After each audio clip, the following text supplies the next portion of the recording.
The war for the internet has begun. This is Kim.com, a notorious hacker. I was a hacker. Probably one of the most famous ones in computer history. And maybe a whole lot more, depending on which version of the story you believe.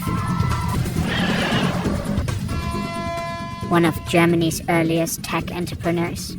He had a knack for finding financial opportunities in technology. A trader, a scammer, an activist, a visionary, a criminal, a scapegoat. We are going to use every weapon in our arsenal to destroy this guy. Hollywood's #1 enemy. A popular hub for illegally downloaded movies. A folk hero in the fight for internet freedom. A pro gamer, an eccentric multi-millionaire. A musician, an aspiring politician and marketing genius. I like Mega Upload.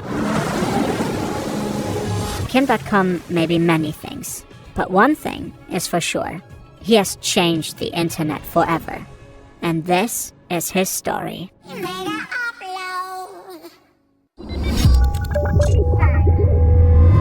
We originally spoke to German journalist Janne Knödler for this story. She and her team host a fantastic podcast series called Wild Wild Web. The first season is dedicated entirely to Kim.com. His story begins in the early 90s, in Kiel, a city in the north of Germany.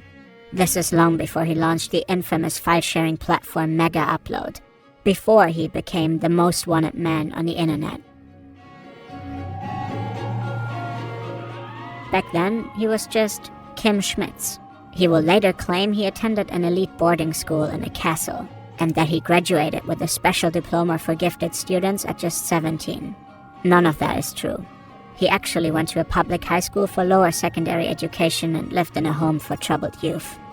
This detail is significant as it highlights a recurring pattern throughout his story.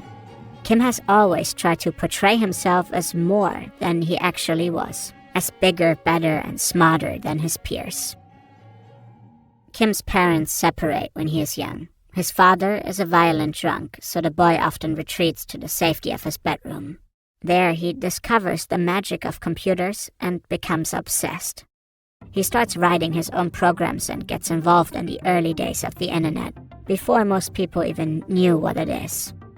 By the early 90s, Kim is running what is essentially a server for trading pirated software. And apparently, he isn't just hosting it. He is eavesdropping on the users, listening in on the emerging hacker scene. The trading platform also earns him his first money. Around the same time, he debuts his now famous alias, Kimbo, an homage to the main character in The Fugitive, who is wrongfully accused of murder and forced to flee from the authorities. This is Kim in 1992, in a grainy segment of German national TV, showing off how to make free phone calls worldwide by routing through the US. He claims he coded the software himself. The show dubs him the nightmare of national telecommunications. A Forbes article claims he's the leader of an international hacker group called Dope, and one of the most well-known hackers in Germany. Allegedly, he developed an encrypted, tap-proof mobile phone and sold hundreds of them. Back then, a curious teen like Kim.com could teach himself to code and stumble into the center of a global tech saga. Today, understanding how the digital world works is more essential than ever. And you can do it too. You just need the right tools. Brilliant is an interactive learning platform that helps you get a grip on the logic behind code by doing, not memorizing. Brilliant's programming lessons are designed to help you develop real coding intuition, even if you're starting from zero. You'll learn by solving bite-sized challenges that teach you how to think like a programmer, breaking down complex problems into manageable chunks of code, getting familiar with Python, and building your own digital tools from scratch. It's hands-on, efficient, and actually really fun. Try everything Brilliant has to offer free for 30 days. Just scan this QR code or visit brilliant.org/fern. You'll also get 20% off a premium subscription. In the mid-90s, Kim is arrested for his shady dealings involving the software trading server. He's convicted in 1998 and receives a 2-year suspended sentence. But Kim remains undeterred. He uses his conviction to boost his hacker image. Kimbo, the larger-than-life tech renegade. At the time, most journalists have no clue how computers actually work. In this climate, it's easy for Kim to turn myth into media headlines.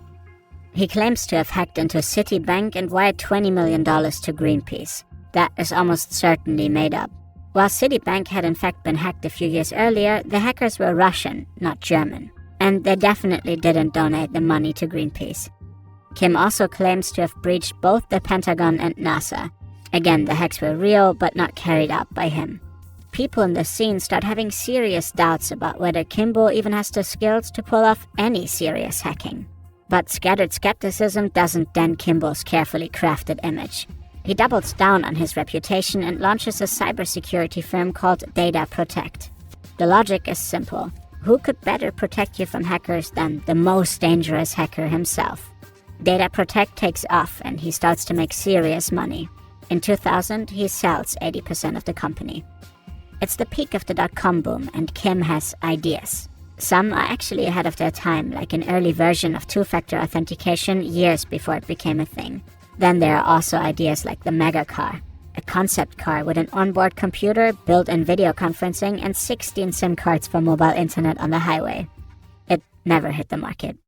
In any case, Kim becomes a rising star in the business world, and he shares his extravagant lifestyle online. Hello, everybody. This is Kim.com. This is my girlfriend. This is my car. This is my cow storage. This is my beach. This is my sky. What the fuck? Die Hauptsache ist, dass alle happy sind. Aber wenn alle sagen, wir fahren jetzt höchstens 220 und nicht mehr 300, dann machen wir das so. Private jets, luxury cars. During peak .com mania, he claims he'll rescue the flailing e-commerce startup Let'sBuyIt.com. And he makes a headline-grabbing appearance on a German late-night show to sell the story. Du hast dieses Unternehmen gerettet, ist das auch richtig? Das ist richtig, ja. Warum bewirft man dich dann mit schmutzigen Vorwürfen in der Presse? In truth, Kimball never actually saves that firm. He buys up shares on the cheap, pumps the stock with media hype, and then cashes out. That's textbook insider trading and illegal. He tries to flee to Thailand, but fails. He slept with another 20-month suspended sentence and a 100,000 euro fine. Most of his ventures go belly up, and as the global .com bubble bursts and triggers a full-blown economic crisis, Kim decides to emigrate to Hong Kong. He launches a new string of sketchy ventures and shows off even more fancy cars. Let's skip ahead a bit. It's 2005. And Kim.com is about to change the internet forever with The idea is deceptively simple. It's essentially a cloud service, a site where people can upload files for others to download them, years before Dropbox and Google Drive. No accounts, just links. It doesn't take long for people to realize that Mega Upload makes it very easy to share entire movies and full-length music albums. Kim is not the first to offer this kind of service. But Mega Upload just works extremely well. A lot of storage for the time, fast downloads. The company quickly morphs into a sprawling network. Some of you may still remember the sister site Mega Video and its infamous 72-minute time limit. At its peak, Mega Upload is the 13th most popular website on the internet. With 50 million users a day, it accounts for a whopping 4% of global online traffic. This is before Spotify and Netflix. Back then, people would spend a small fortune on DVDs and CDs. Around $20 for Spider-Man 2, $16 for the new Green Day album. And all of a sudden, it's all out there for free. Hollywood and the music industry quickly realized they're missing out on massive chunks of revenue. So in the early 2000s, they declare war on piracy. First, they sue Napster into the ground. A federal court ruled Monday Napster must stop allowing music fans to swap copyrighted material. Then comes the DVD scare ad era.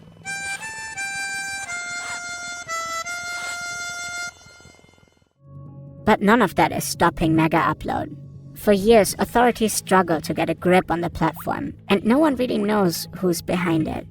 It used to be owned by Kim Schmitz, but Mega Upload denies any further connection to him. The site is now registered to a company called Vester Limited, which belongs to some Finnish guy called Kim Tim Jim Vester. Of course, Finnish Kim and Kimball are the same person. He used his distant Finnish ancestry to get hold of a second passport. And for a while, that smoke screen actually allows him to hide in a legal gray zone. But in 2011, Kim just can't resist stepping back into the spotlight. He publicly declares that he is the mastermind behind Mega Upload. That's when Kim Schmitz and Kimball give way to a whole new identity, Kim.com. By now, he is living large in New Zealand in a mansion by the sea.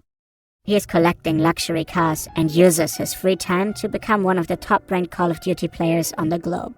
He's got a wife and kids, and it almost feels like his wildest years are behind him.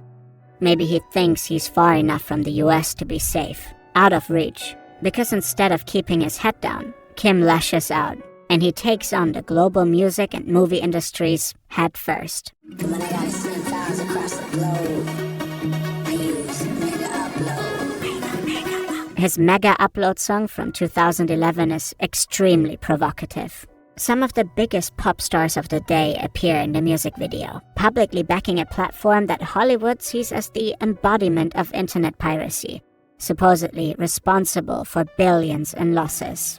Universal Music sues Mega Upload. The music video keeps getting pulled from YouTube, and this is just the beginning. The media start calling Kim.com the movie industry killer. With his mansion, his fleet of cars, and his private chopper, he doesn't look like a tech renegade anymore. He becomes the Dr. No of Hollywood. Clumsy effort, Mr. Bond, you disappoint me. Okay, maybe more like Dr. Evil.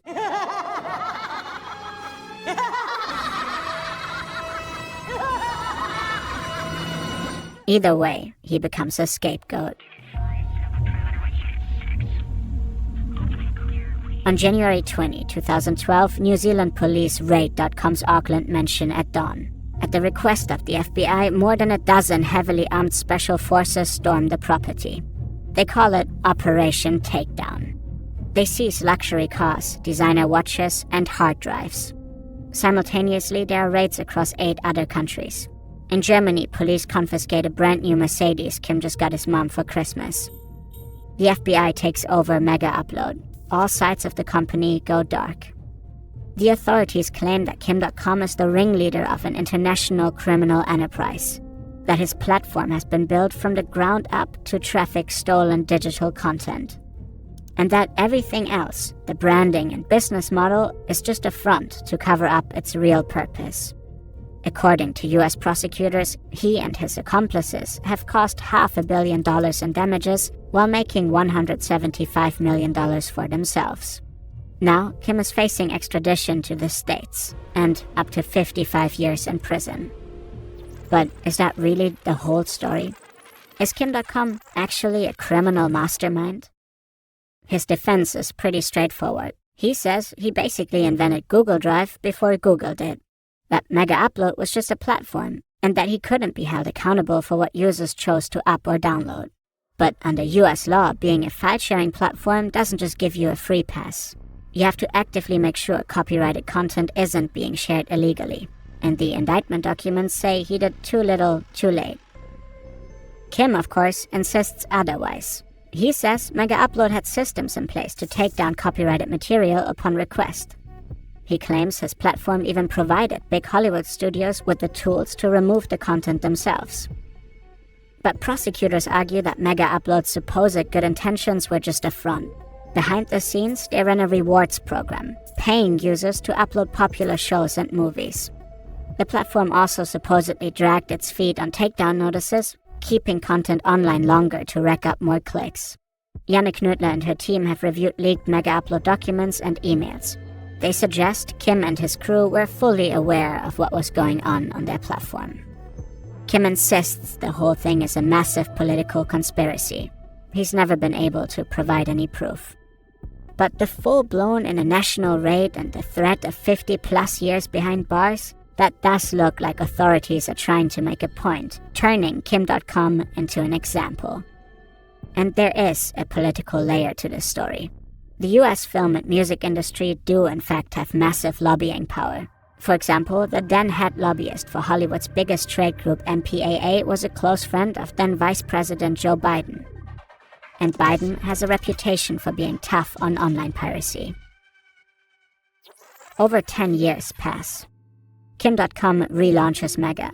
He dabbles in New Zealand politics. He gives interviews, hops on creator live streams, and stars in documentaries. His story is turned into a best-selling book, and he's even getting his own biopic. A German public broadcaster is producing a 6-part series on Kim.com's rise, fall, and digital rebellion. A gripping, high-energy miniseries about the life of the internet's most audacious outlaw.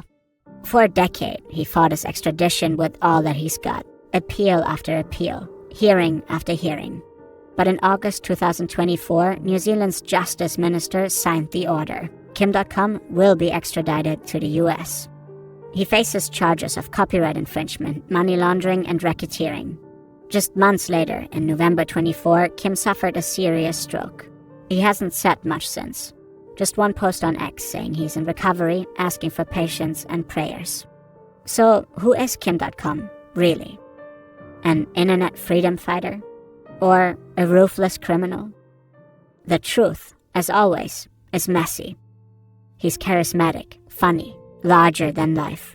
A guy who dreamed up ideas long before the tech world turned them into reality. But also a guy who spreads wild conspiracy theories and loves to take credit for things he most likely didn't do. Someone who can read the room, hack the system, and turn it all into a spectacle. Yes, he built a platform that made piracy easy. But in a world where the old media giants were losing control, .com was turned into the perfect villain. The poster boy for a digital Wild West they couldn't contain. At the end of the day, Kim.com held up a mirror to an industry that had completely slept through the internet revolution and was desperate to stop the clock from ticking.